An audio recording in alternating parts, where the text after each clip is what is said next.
Hola chicos, en este video nos va a tocar analizar, estudiar un poquito qué fue la Guerra de los 100 años. La Guerra de los 100 años es un evento bastante característico que explica muy bien lo que fue, o mejor dicho, en este acontecimiento, en esta serie de eventos, se pueden ver muy bien lo que fueron todas las cuestiones relacionadas con la crisis del siglo XIV que venimos estudiando anteriormente.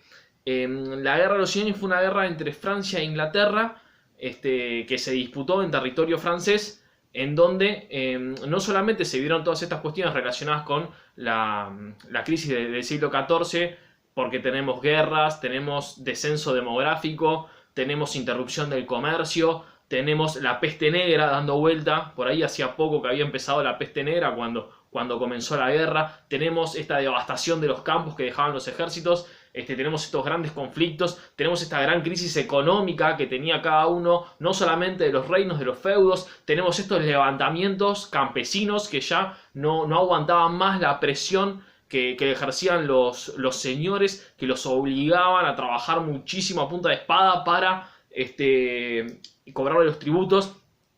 Además de tener todas estas cuestiones propias, características de la crisis del siglo XIV medieval, es una guerra que lo tiene de todo. Es una guerra que tiene armas nuevas, es una guerra que tiene traiciones, es una guerra que tiene hechizos y maldiciones, es una guerra que tiene cambios de bando, es una guerra que tiene batallas inesperadas con resultados inverosímiles que no podían pasar nunca en la historia y pasaron. Es una guerra que tiene doncellas vírgenes que salvan a naciones enteras. Es una guerra que tiene de todo.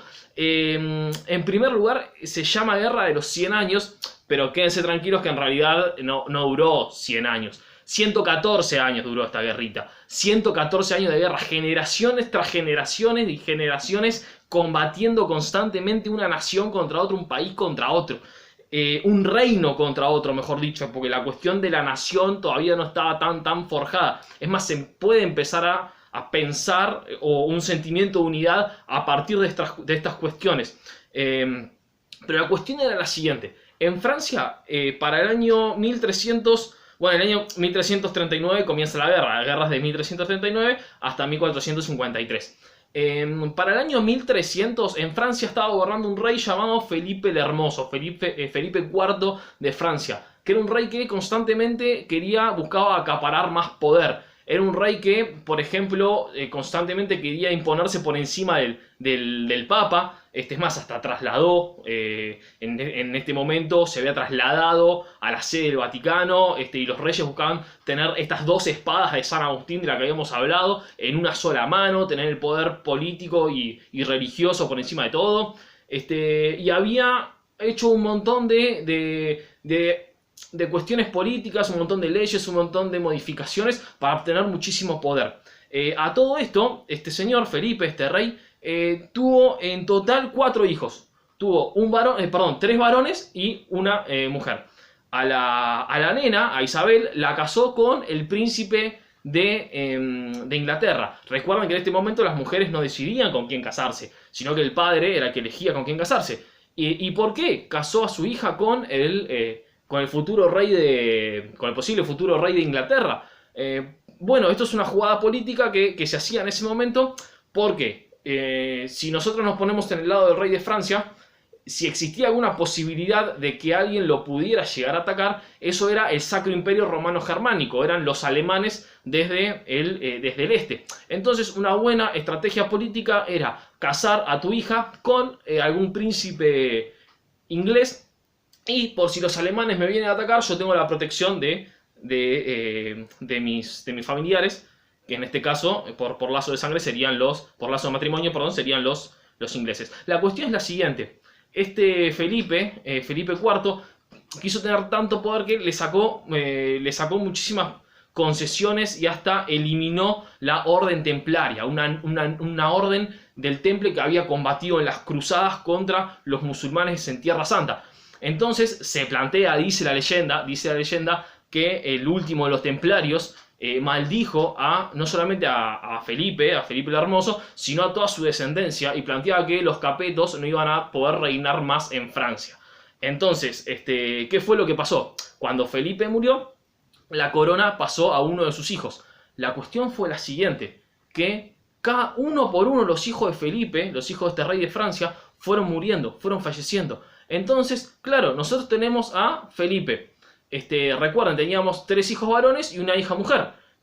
Cuando murió el primer varón, la corona pasa al segundo varón. Creo que este segundo había tenido 1 o 2 hijos. Cuando muere muy joven, ese es uno de los 2 hijos, la corona pasa al próximo varón. Y este último rey, que lo tengo por acá anotado, Carlos IV, pues son muchos nombres y muchas fechas, por eso me tengo que hacer un pequeño yo de memoria.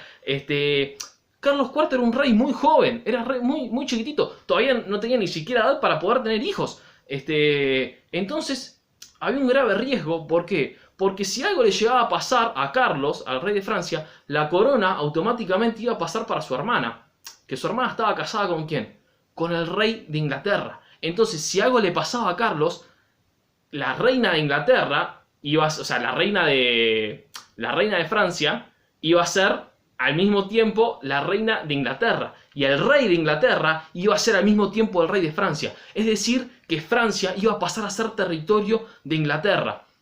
A todo esto, no va que Carlos IV muere. Muere Carlos IV y la corona le tenía que pasar a la hermana. Entonces se establece una nueva ley para la dirección dinástica, en donde se establece que en Francia la corona no puede ser transmitida a mujeres. Solamente podía ser transmitida entre hombres.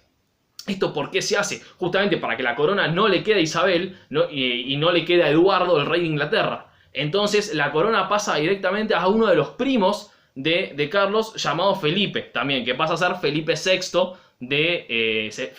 de Francia. De otra familia, de la familia de los Valois, tenía otro apellido. Por eso, cuando Felipe llega al trono, cambia la dinastía. Deja de ser la dinastía de los Capetos, que fue la que inició la dinastía en Francia, y pasa a gobernar la dinastía de los Valois. La cuestión es la siguiente: el rey de Inglaterra, cuando muere Carlos, dice, no, pará, la que tiene que ser la reina de Francia tiene que ser mi mujer. No le corresponde al primo lejano ese. Le corresponde a mi mujer. Es decir, que si mi mujer es la reina de Francia, yo tengo que ser el rey. Y al mismo tiempo me corresponde ser rey de Inglaterra y rey de Francia. Entonces, ¿qué fue lo que pasó? No él, sino su descendiente, el hijo Eduardo III, empezó una guerra por Francia. Planteaba que Francia tenía que ser parte de la corona de Inglaterra también. Entonces ahí en 1339 empieza la guerra de los 100 años, en donde el rey de Inglaterra plantea que todo Francia le corresponde por derecho dinástico. Y a su vez los descendientes de los Valois plantean, no, Inglaterra es una cosa y Francia es otra. Entonces empieza una guerra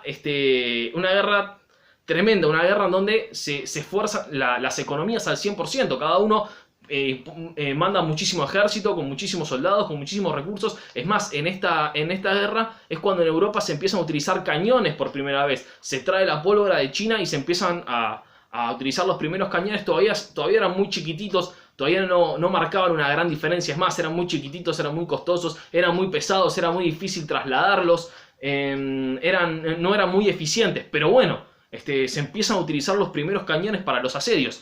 Entonces, a todo esto, mientras se estaba desarrollando esta guerra, la parte del territorio norte de Francia, que es lo que hoy en día sería parte de Bélgica o parte de los Países Bajos, que es lo que se conoce con el nombre de Flandes, se alía con Inglaterra y entre los dos atacan al rey de Francia. Y empiezan a ganar, empiezan a conquistarle territorios hasta que en 1356 capturan al rey de Francia. Los ingleses capturan, toman prisionero a Juan el Bueno, el rey de Francia, y como rescate le piden una suma de dinero enorme. Vos te querés liberar, pagame toda esta suma de oro. Entonces los franceses pagan todo el oro y cuando vuelve el rey ya no tenía más dinero para pagar el ejército. Entonces terminan firmando una paz en 1360. Firman una paz en donde un tercio de Francia, el tercio sería sureste, le termina quedando a Inglaterra. Entonces Francia queda como media partida. 2 tercios sigue para el rey de Francia y un tercio queda para el rey de Inglaterra.